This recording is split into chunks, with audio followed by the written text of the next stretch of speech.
just my best intention with the knowledge I had at the time, I stopped eating meat for years. I bought 2 steers from a neighbor, and we grass finished those and took them to the butcher, and that was the first beef I'd eaten in like 15 years. I knew that that animal had a good life.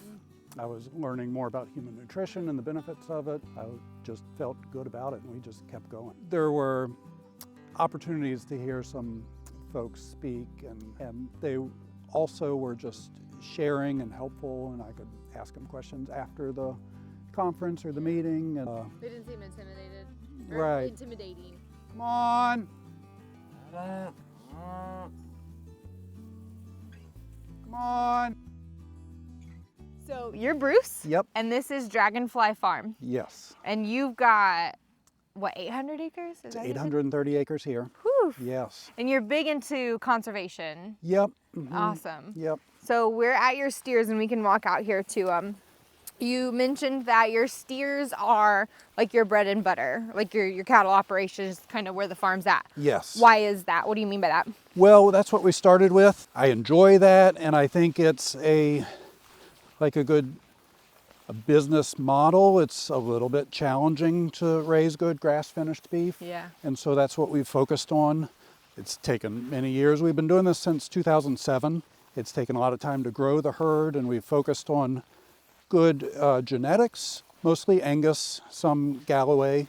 Okay. I haven't come across a farmer during these tours yet that has Galloways. So that's interesting. Why do you choose the Belties? Well, really, that's what we started with. When we bought our first farm, there were belted Galloway on the farm, and we got 3 bred cows and an open heifer when we bought the farm. And then we continued, we added some more belted Galloways, and then over the years, I've kind of shifted more towards Angus. Any particular reason? Just the good genetic availability in the area. Okay. There's been some good seed stock producers for Angus around. So do you have cows and calves then, or do you just buy the weaned cattle? And We do all the animals, the species, the cattle, the pigs, the sheep.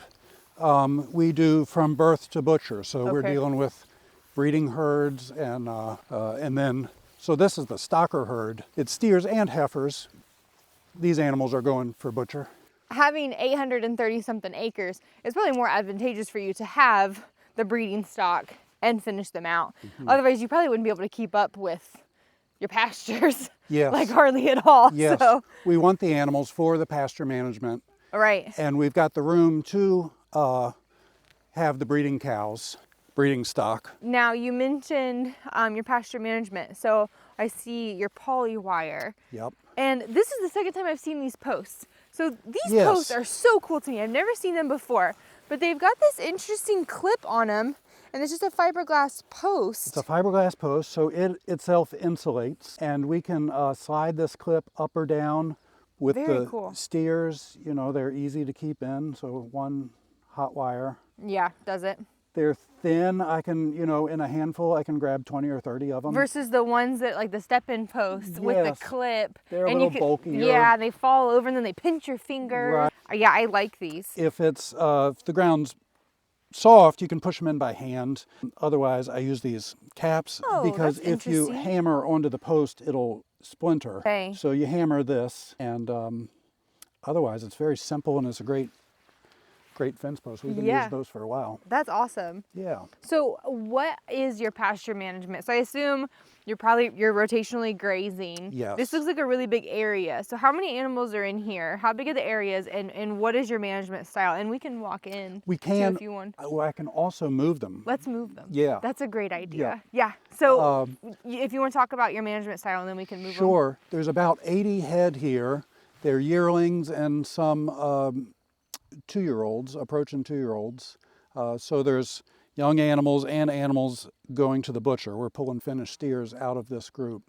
So there's 80 head in here, and this is about a 20-acre field, but we've divided it into fourths. And so this paddock, I looked at it, we use Pasture Map, it's a grazing app. Okay.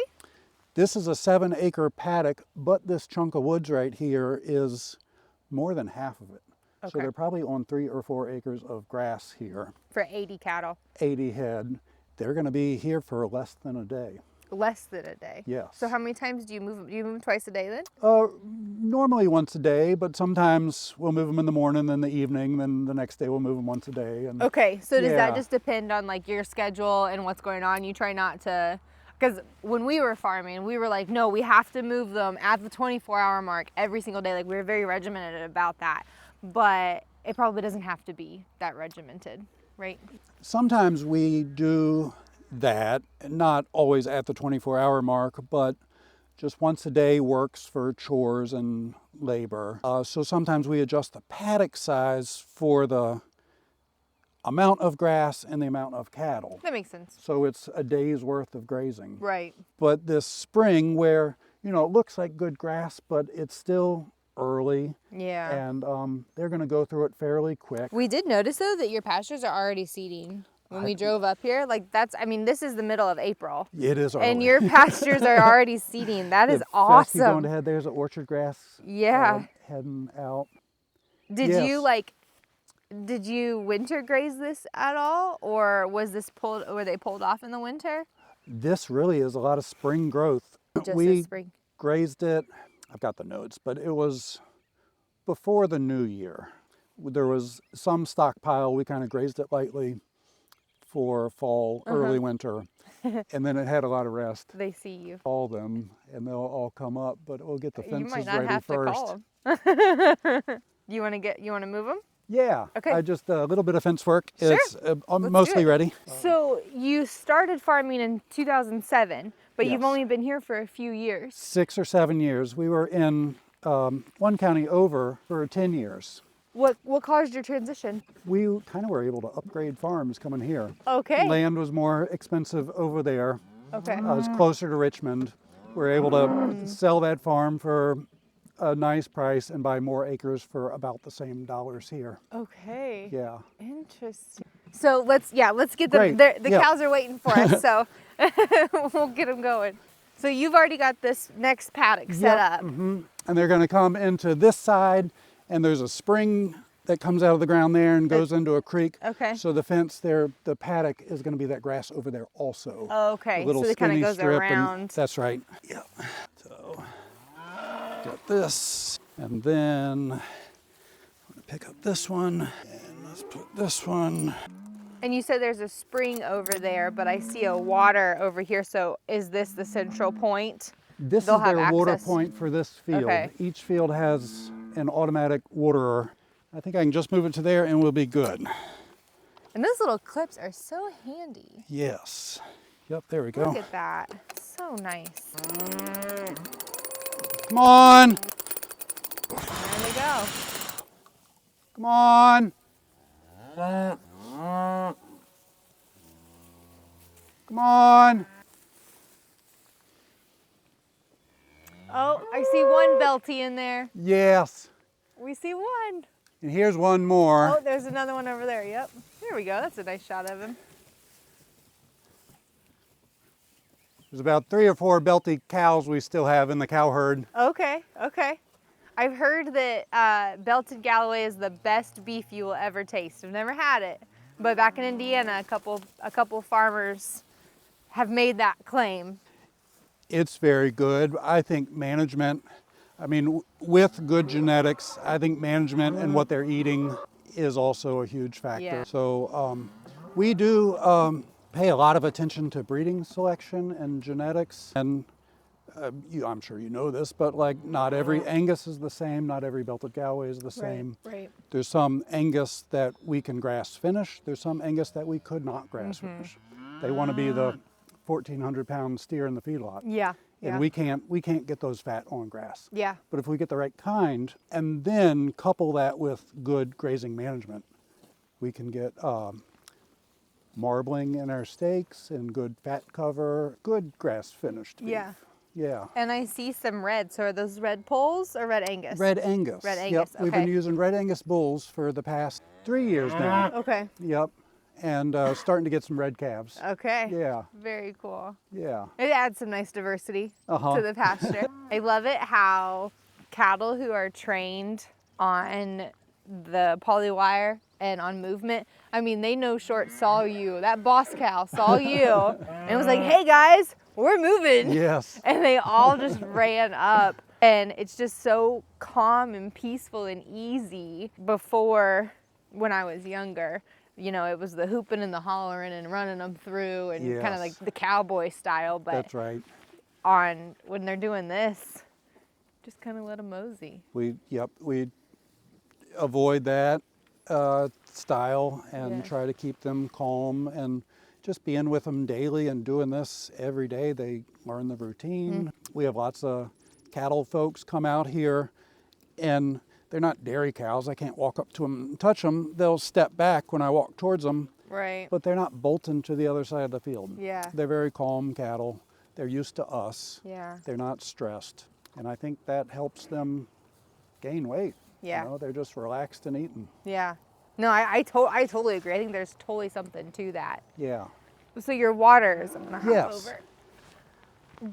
So this was a corn and soybean field when you bought the place. Yes. So you had to put these waters in. How many did you have to put in? I believe we bought 300 acres, and then 2 years ago we were able to buy the adjoining farm. Okay. So this farm, we put 11 waterers in for the 180 open acres of grazable land.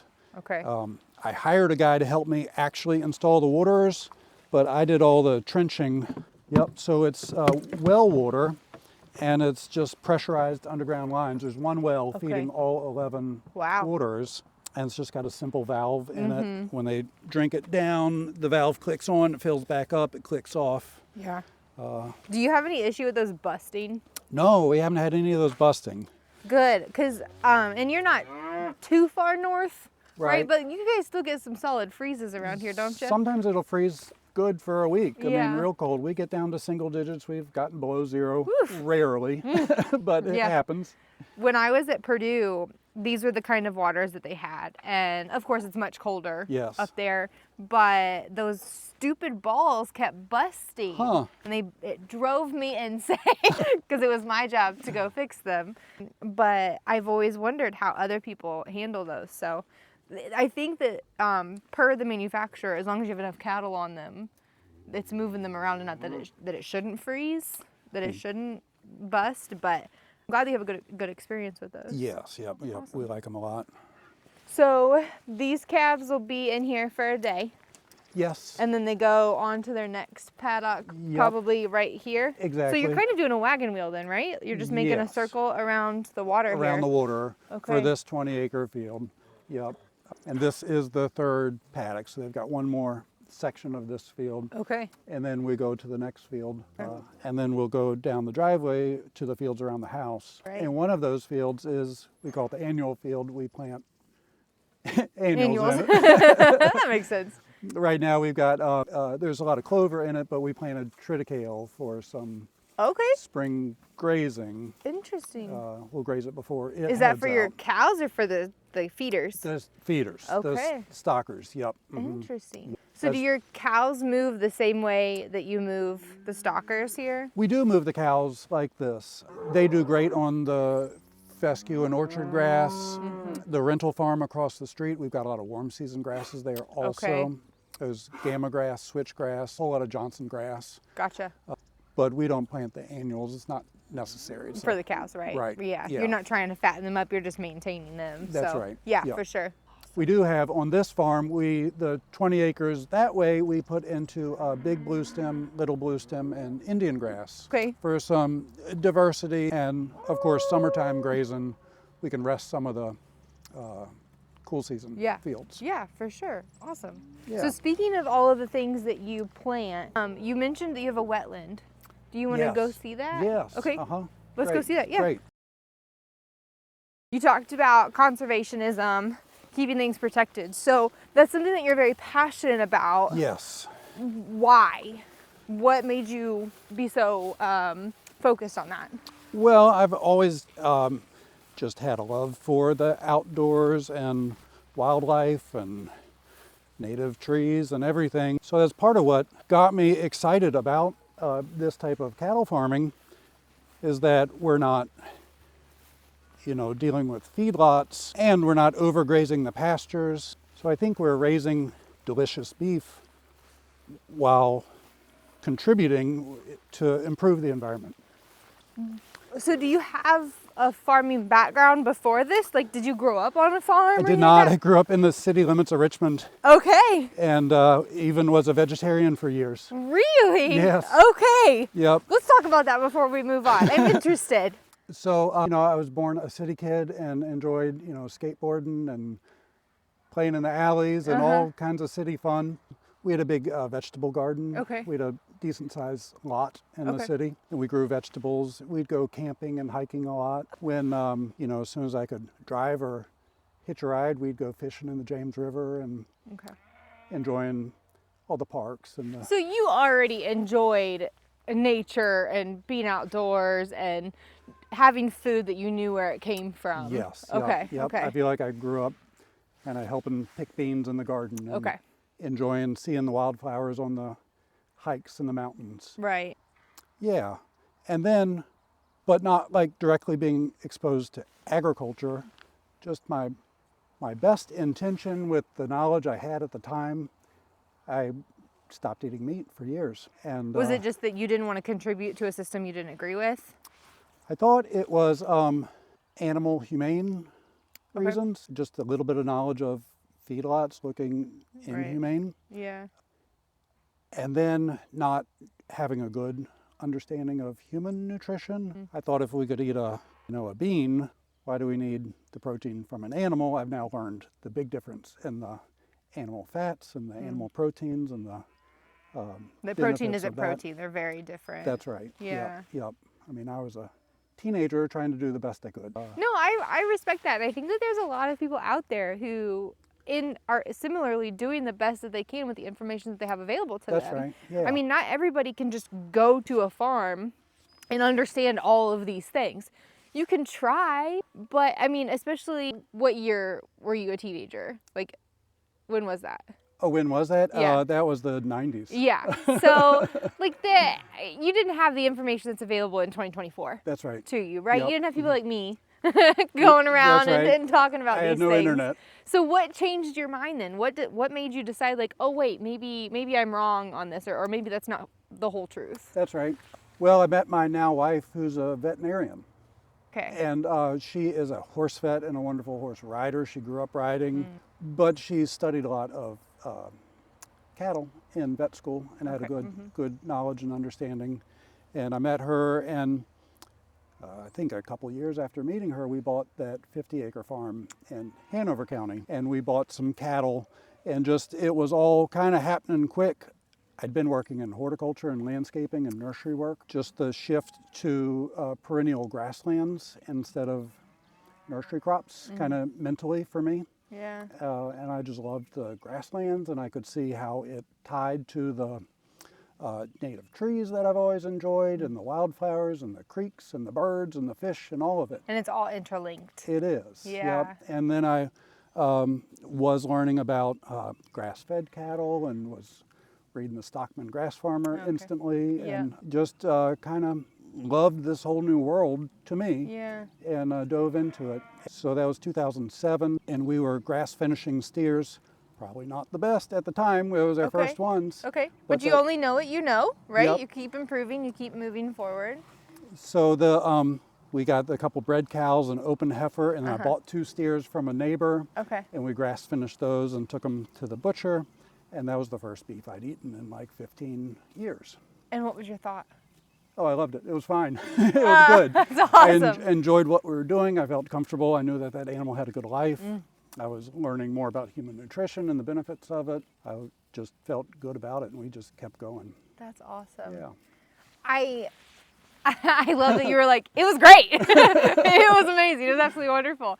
So you transitioned there, and then you upgraded and came here. Yes. And now you're able to do many more cattle. Yes. And you're selling that meat product directly to consumers, right? That's right.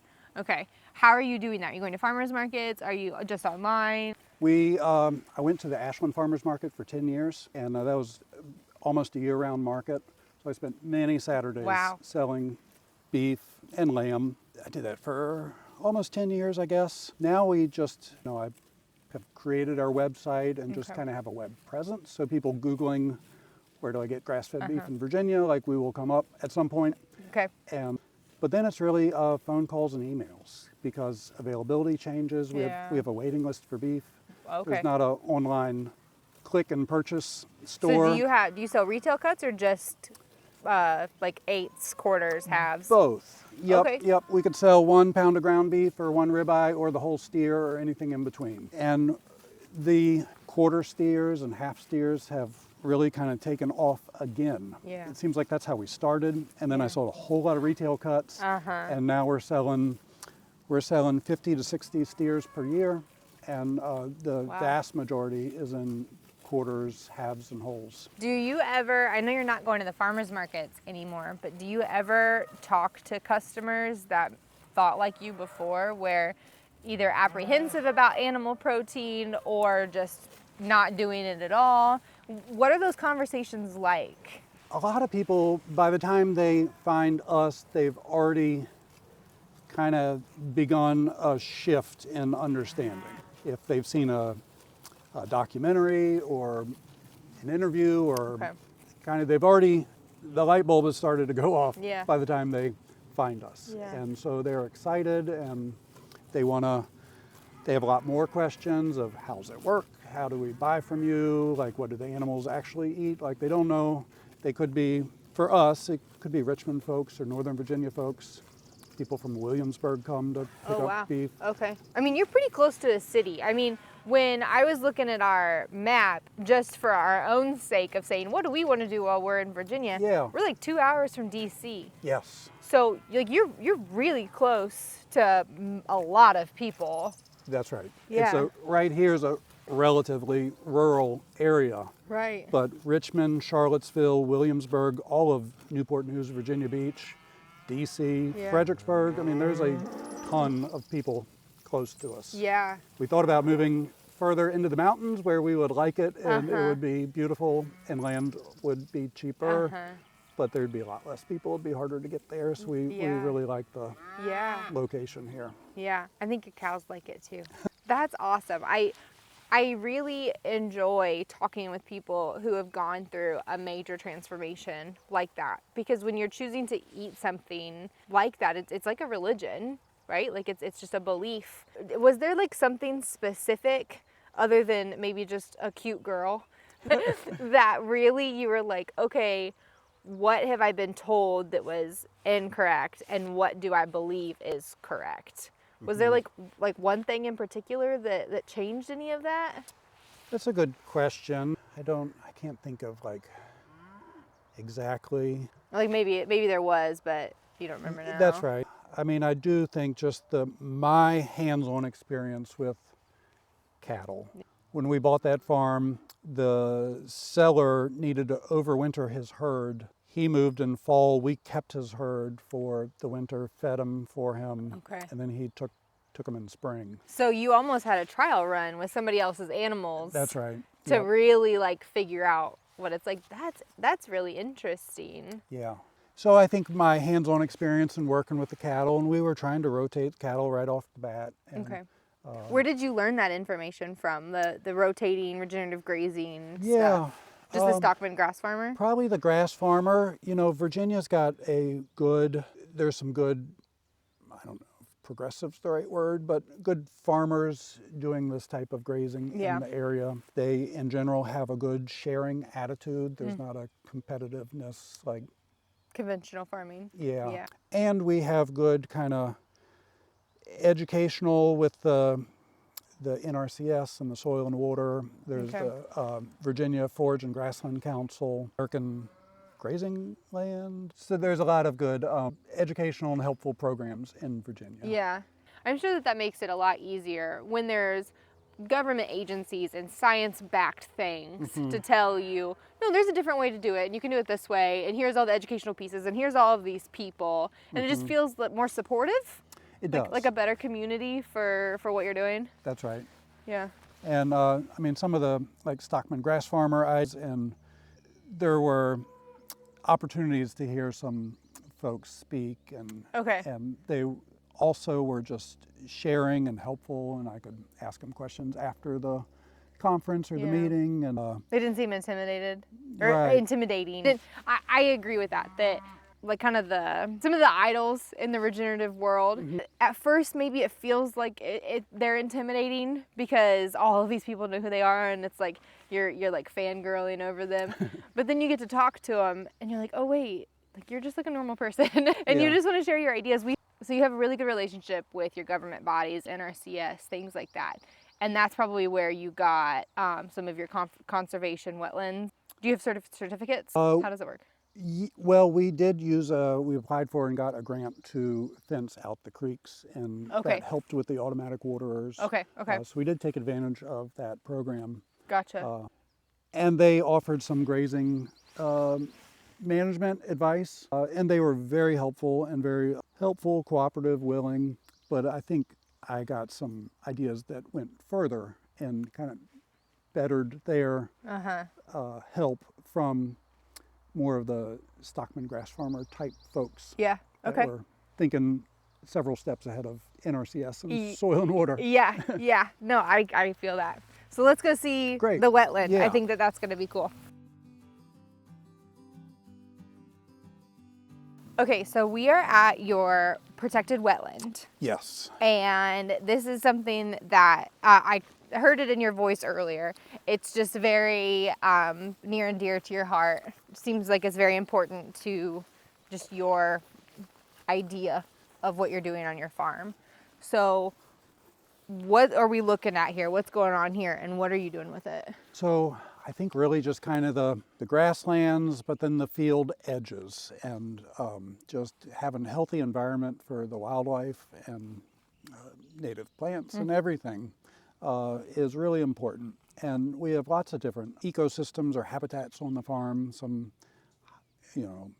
upland habitat. There's a lot of creeks and streams here. Yeah.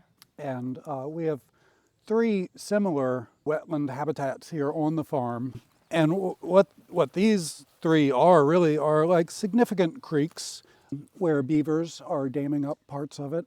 This isn't just a pond. There is slow moving water through here. And we of course keep the cattle out of this. This is in theory, it's a ford. There's gravel under this path to cross White's Creek to get to some more land on the other side. Oh, okay. So that's why there's tire marks here. So you can drive through it with the right You can. thing. The beavers are active, and sometimes the water level rises. Okay. And I think it's great that we are able, that we own this bit of land and we can just leave it be. So we're really not doing much with it except leaving it be and enjoying it. What a wonderful thing where you're like, yeah, the only thing we do with it is not touch it. I love that. And so I never looked into wetlands or management of those things, but when you see areas that look swampy, to me, I'm thinking, okay, that's dead. It's bad. But you're saying actually it's a really good habitat for animals and it's good for the environment. Did you say that there's also a bald eagle nest somewhere? There is. It's right over there somewhere. We could walk in there and have a view of it. Sure. I'm game. Yeah. And it looks like we've got little footprints. I don't know what these footprints are. What are they? There's definitely coyote that run along these creeks. A coyote or a raccoon? I'm sure there's raccoon. I think that one's a raccoon. Yeah. So it's very active around here.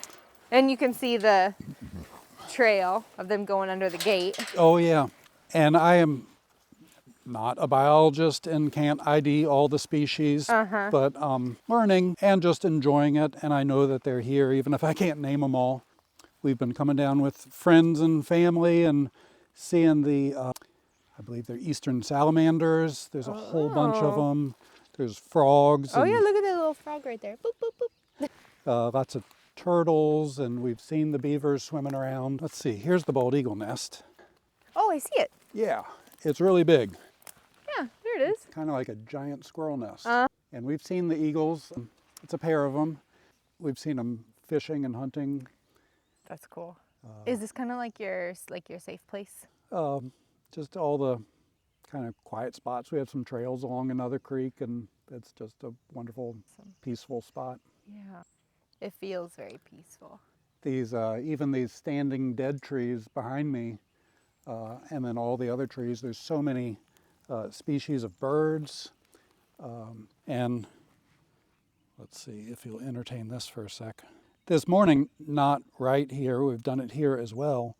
But where the stalkers were, I turned on this Merlin app, which IDs the birds by sound. Okay. And let me read you just what they found. We found this morning: the bluebird, cardinal, robin, pine warbler, cowbird, ovenbird, Canada goose, hairy woodpecker, red-bellied woodpecker, tufted titmouse, Baltimore oriole, white-breasted nuthatch, common yellowthroat, ruby-crowned kinglet, crow, a house wren, and a blue jay.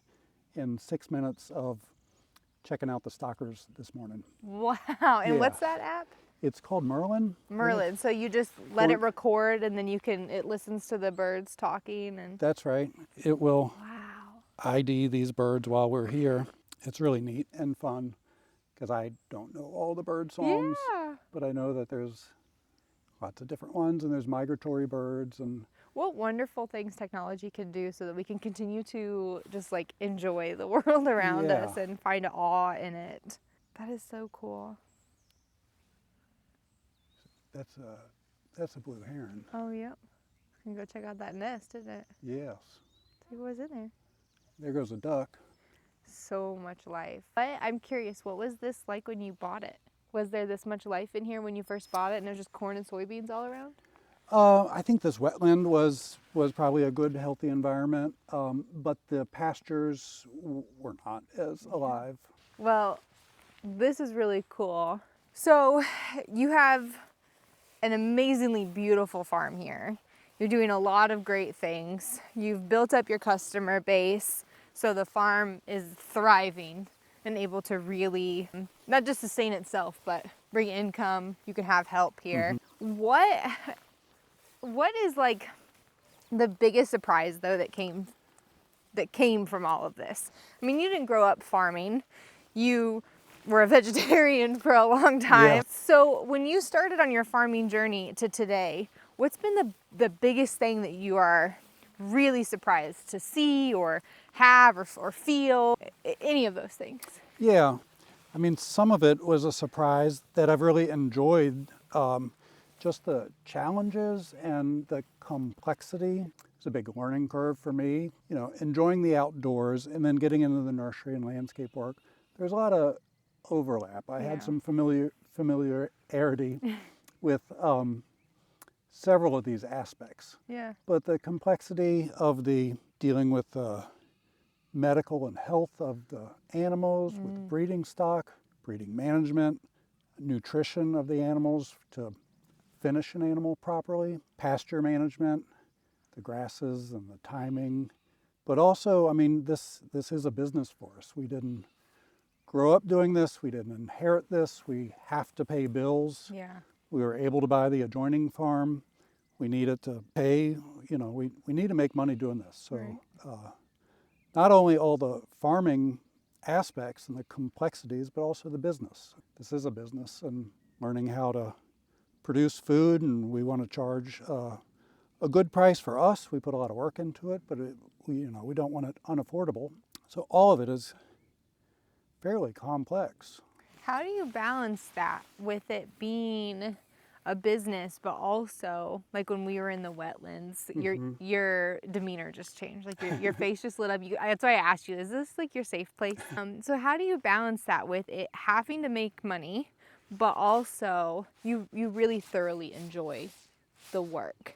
People get worried about burnout and things like that. So how do you manage that on a life-work balance? I mean, I think really the stressors, while sometimes it's this fence is broken, this water isn't working, and this herd needed to be moved yesterday, and sometimes that list gets overwhelming. But really the stressor primarily is just economic. And so if we can not spend too much and try to make enough, you know, and balance out the economics. And then also just time management. And I shouldn't work 18 hours a day.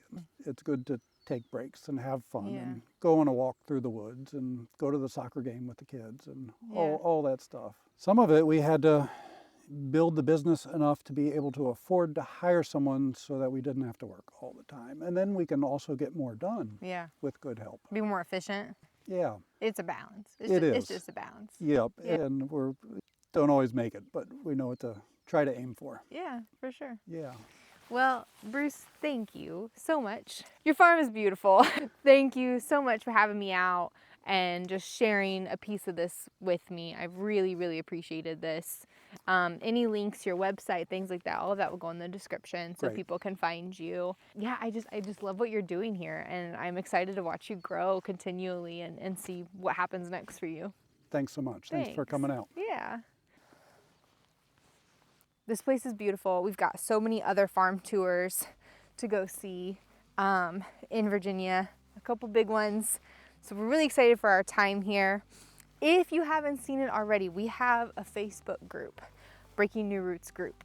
Check it out, click the join button, answer the questions, and just help us contribute to the farming conversation and the farming community. Like Bruce said, this world, this regenerative, this type of farming community is so open and honest and just wants to share the information. So we try to put the farmers that we visit in the groups. Of course, we are in it. We've got other farmers from around the country in it. We just like talking. So come join us in the conversation and keep an eye out for our live streams and other things that we have coming down the road. Thank you so much for tuning in today. This has been an awesome tour, and I can't wait to see the next one.